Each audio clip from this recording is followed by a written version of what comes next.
on the front page of my website is about this girl who had been a drug addict and lost to her family for a long time, and she's sitting in a restaurant, unemployed, unemployable, desolate, down to the end of her rope, and suddenly she smells her grandfather's cigar smoke. Do you remember this? And it was so strong that even though no smoking is allowed in the restaurant, and even though her grandfather had been dead many, many years, she turned around behind her to look, and of course there was no one there. And when she turned front ways, there was this beautiful woman standing in front of her, and the woman said, "I have a message from your grandfather. He wants you to know that everything will be all right. Don't be afraid.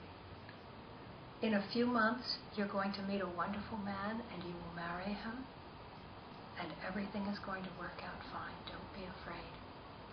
Tears came to her eyes, and she dropped her head to collect herself, and when she looked up a moment later, the woman had vanished. And a few months later, she met a wonderful man, and she married him, and leafing through his Dartmouth yearbook, he came across a man, a classmate, with her same maiden name, and it was her first cousin. So she was reunited with her family, and it was her aunt who told me this story.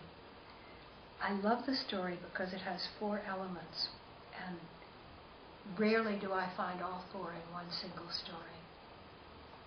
First, they're the intimations of immortality, the grandfather's smoke.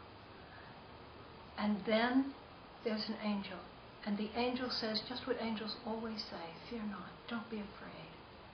And then fourth, and most interesting, this idea of some kind of predestination. In a few months you're going to meet a man, and you will marry him, as if it's written in the book of our lives by God before we're born, what's going to happen to us.